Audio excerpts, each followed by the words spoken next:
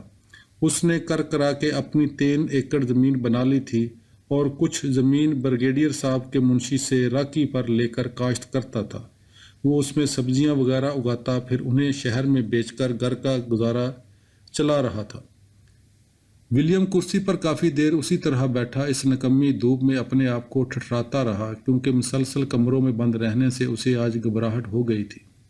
تھوڑی دیر بعد اٹھ کر 2-4 قدم تک چہل قدمی بھی کر لیتا۔ ولیم کو اس حالت میں 2 گھنٹے ہو گئے، حتیٰ کہ سورج پھر دھند کی دبیز تہوں میں دب گیا اور اندھیرا سا چھا گیا۔ اب ولیم اٹھ کر کوٹھی کے پچھواڑے فارم کی طرف چلا گیا جو کبھی اس کا اپنا تھا۔ اب اس کا مالک ایک ریٹائرڈ بریگیڈیئر تھا جو خود تو وہاں نہ رہتا تھا، لیکن اس کے مزاروں کے گھر موجود تھے۔ ان کے ولیم کے ساتھ اچھے مراسم بھی تھے جن میں اس کا وہی پرانا ملازم بھی تھا۔ ولیم کو دیکھ کر ایک لڑکا بھاگ کر آگے بڑھا اور لکڑیاں اکٹھی کر کے آگ جلانے لگا۔ دوسرے آدمی نے ایک چارپائی اٹھا کر اس آگ کے پاس رکھ دی۔ جب آگ کا الاؤ روشن ہو گیا تو ولیم چارپائی پر بیٹھ گیا اور جلتی ہوئی آگ سے ہاتھ تاپنے لگا۔ چند لمحوں بعد وہی آدمی چائے اور روٹی اور روکھا سوکھا سالن جو آلوؤں کی بھجیا پر مشتمل تھا لے کر آ گیا۔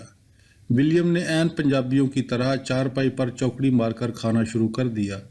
اس طرح کھانا کھلانے یا چائے پلانے میں اب مقامی لوگوں کے اندر لالچ کا کوئی مادہ نہیں تھا اور نہ کوئی احسان کا جذبہ کار فرما تھا، بلکہ یہ ایسی خدمت تھی جس کا معاوضہ صرف شکریہ پر ختم ہو جاتا، جو ولیم نے کبھی زبانی نہیں کیا تھا، شاید دل میں اس کی گواہی موجود ہو۔ بعض اوقات ولیم کے لیے کئی گھروں سے اکٹھا چائے اور کھانا آ جاتا جسے وہ کبھی واپس نہ کرتا اور اس وقت کے لیے ذخیرہ کر رکھتا جب کہیں سے نہ آتا، کیونکہ اس طرح کے مواقع اکثر پیش آ جاتے تھے جب ہفتہ ہفتہ کسی کے گھر سے کچھ نہ آتا۔ کھانا کھا کر اور چائے پی کر ولیم بہت دیر تک وہیں بیٹھا آگ تاپتا رہا۔ اسے یہ آگ اتنا سکون دے رہی تھی جیسے ولیم کی زندگی کی آخری اور پہلی خواہش یہی تھی جو پوری ہو گئی تھی۔ پاس 3-4 آدمی اور بھی بیٹھے آگ جلاتے رہے اور تاپتے رہے۔ اس دوران وہ بہت سی باتیں فصلوں کے متعلق، اپنے کام کے متعلق، اپنے رشتہ داریوں کے متعلق، کچھ جگ بیتی غرض بہت کچھ کہتے رہے، جنہیں ولیم سنتا تو رہا لیکن بولا ایک لفظ بھی نہیں۔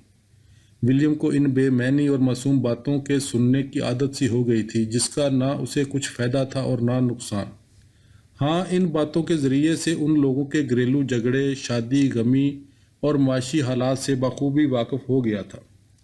ولیم کو اسی حالت میں رات کے 10 بج گئے اور وہ اٹھ کر کوٹھی میں چلا گیا۔ اگلے دن ولیم ابھی اپنے بستر میں ہی تھا کہ باہر سے کچھ شور شرابے کی آوازیں سنائی دینے لگیں۔ یہ آوازیں بالکل قریب کوٹھی کے صحن سے آتی محسوس ہو رہی تھی۔ ولیم حیران تھا کہ یہ کیا ہے۔ رات جب وہ بستر پر گیا تھا تو کوٹھی کے صحن کے سب دروازوں کو اس نے اپنے ہاتھوں سے تالے لگائے تھے۔ پھر صبح سویرے صحن میں یہ کیا ہڑبونگ مچ رہا تھا۔ اس نے جلدی سے اپنی چھڑی پکڑی، سر پر اونی ٹوپی جمائی اور بغیر چادر اوڑھے صحن میں آ گیا۔ دیکھا تو کئی آدمی ایک ٹریکٹر ٹرالی سے نیچے اتر کر صحن میں گھوم رہے تھے، ارد گرد سے کوٹھی کا جائزہ لے رہے تھے اور شور شرابہ کر رہے تھے۔ پولیس کی ایک گاڑی میں 6-7 سپاہی بھی آئے تھے۔ ان کے علاوہ 1-2 کاریں تھیں، لیکن اب تمام لوگ گاڑیوں سے باہر نکل کر صحن میں آ گئے تھے۔ ولیم نزدیک پہنچا تو ایک شخص آہستہ رفتار سے آگے ہو کر اس کی طرف بڑھا اور ایک فائل ولیم کی طرف بڑھاتے ہوئے بولا، ولیم صاحب، میں یہاں کا علاقہ مجسٹریٹ ہوں۔ آپ ان کاغذات پر دستخط کر دیں کہ یہ کوٹھی آپ ابھی خالی کر رہے ہیں۔ گورنمنٹ پنجاب نے یہ کوٹھی جناب سید شمس الحق گیلانی کے نام الاٹ کر دی ہے۔ آپ اپنا جو کچھ سامان اٹھا کر لے جانا چاہتے ہیں اس کی اجازت ہے۔ اس شخص کے یہ الفاظ سن کر ولیم کے اوسان گویا بالکل جاتے رہے اور آنکھوں کے سامنے اندھیرا سا چھا گیا، جیسے کسی نے سر پر ایک زوردار ضرب لگائی ہو۔ اگرچہ ان پہلے جملوں کے بعد بھی اس نے ولیم کو 2-4 باتیں کیں، لیکن وہ اس نے بالکل نہیں سنی۔ بس مجسٹریٹ کے ہونٹ ہلتے دکھائی دے رہے تھے۔ ولیم پر یہ سکتہ کچھ ہی لمحوں تک جاری رہا اور وہ فوراً اس کیفیت میں داخل ہو گیا جہاں ہر چیز نہ چاہتے ہوئے بھی سمجھ میں آ جاتی ہے۔ ولیم کے اوسان جب پہلے جھٹکے سے بحال ہوئے تو اس نے مجسٹریٹ کی آنکھوں میں بغور دیکھتے ہوئے سوال کیا، کیا ایسا ہو سکتا ہے مجھے کچھ دنوں کی مہلت دے دی جائے؟ سوری ولیم، وہ دوبارہ بولا، میری معلومات کے مطابق آپ کو 3 بار اس کے متعلق اطلاع دی جا چکی ہے، اس لیے اب وقت نہیں۔ ولیم بخوبی سمجھ رہا تھا یہ سراسر جھوٹ ہے، اسے اس معاملے میں مکمل بے خبر رکھا گیا تھا۔ اگر اس وقت مجسٹریٹ 3 مرتبہ کے نوٹس کی بات کر رہا تھا تو کاغذات میں یہ خانہ پوری زور کر لی گئی ہوگی، اس لیے اب اس سے مزید تکرار بھی فضول تھی۔ ادھر سردی اور کوہر کے ساتھ ہوا بھی چلنے لگی تھی، جس کی وجہ سے ولیم کا اس حالت میں گرم چادر کے بغیر کھڑے رہنا خودکشی کے مترادف تھا۔ اس نے جلدی سے ایک اور سوال کیا، میرا بہت سا سامان اس وقت یہاں موجود ہے جسے میں ابھی اٹھانے سے قاصر ہوں۔ آپ اگر آج کا دن رک جائیں یا فی الحال میرا سامان ان سردیوں تک یہیں پڑا رہنے دیں یا مجھے ایک بار شمس الحق سے ملاقات کر لینے دیں، پھر آپ جو کارروائی چاہیں کریں۔ سردی کی شدت، ولیم کا بڑھاپا اور سب سے بڑھ کر بردباری سے پیش کی گئی زبانی درخواست نے مجسٹریٹ کو انتہائی متاثر کیا۔ اسے توقع تھی ولیم اس حکم کو سنتے ہی آپے سے باہر ہو جائے گا، چیخو پکار کے ساتھ واویلا شروع کر دے گا اور دیواروں سے لپٹ جائے گا، انہیں گالیاں دے گا، پنجاب حکومت، بیوروکریسی، سیاستدان اور پاکستانی عوام کو برا بھلا کہے گا، جس کی وجہ سے وہاں دیر تک بدمزگی پیدا ہوگی۔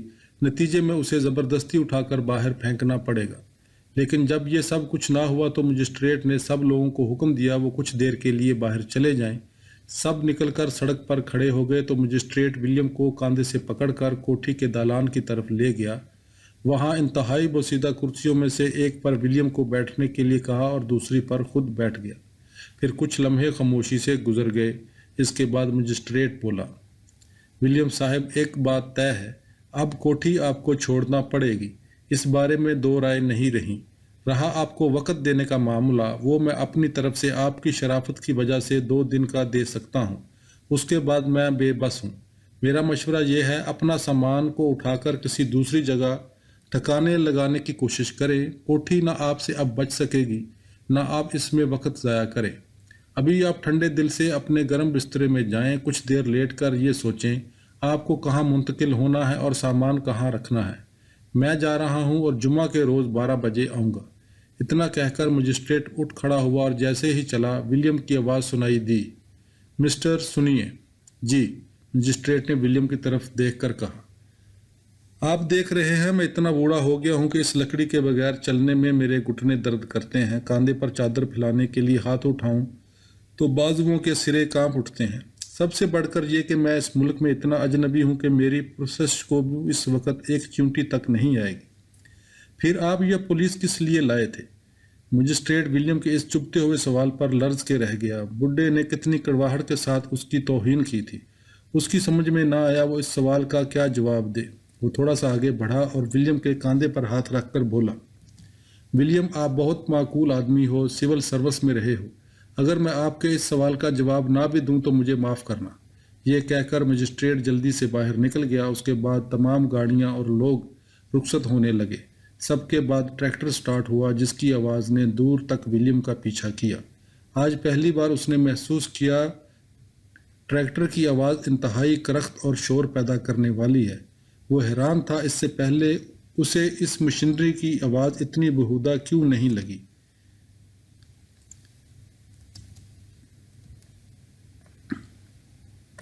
قسط نمبر 34، جز نمبر 56۔ اس دن میں اسکول سے بھاگ کر کمپنی باغ میں آ گیا۔ یہ صرف میری بات نہیں تھی، جو لڑکا بھی اسکول یا کالج سے بھاگتا وہ یہیں آتا۔ اس کی کئی وجوہات تھیں۔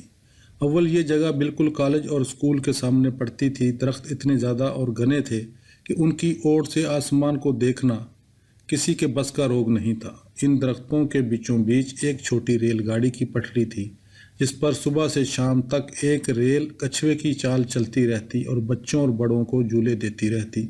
اس کا ٹکٹ بہت ہی معمولی تھا، جو غریب سے غریب آدمی بھی برداشت کر سکتا تھا۔ ریل کا انجن کوئلوں سے چلتا تھا۔ یہ کوئلے اس دور میں بہت سستے تھے۔ پارک انگریزی دور میں انگریز فیملی کے لیے تیار کیا گیا تھا، اس لیے اس میں وہ تمام خوبیاں موجود تھیں جو کسی بھی یورپین پارک میں ہو سکتی تھی۔ درخت، روشیں، جھولے، خوبصورت پرندے اور جانور، غرض ہر چیز میں ایک ترتیب اور حسن تھا۔ بہت سے والدین اپنے اسکول کے بگوڑے بچوں کو یہیں سے آن پکڑتے۔ اس دن صبح کے 9:30 بجے تھے اور مئی شروع ہو چکا تھا۔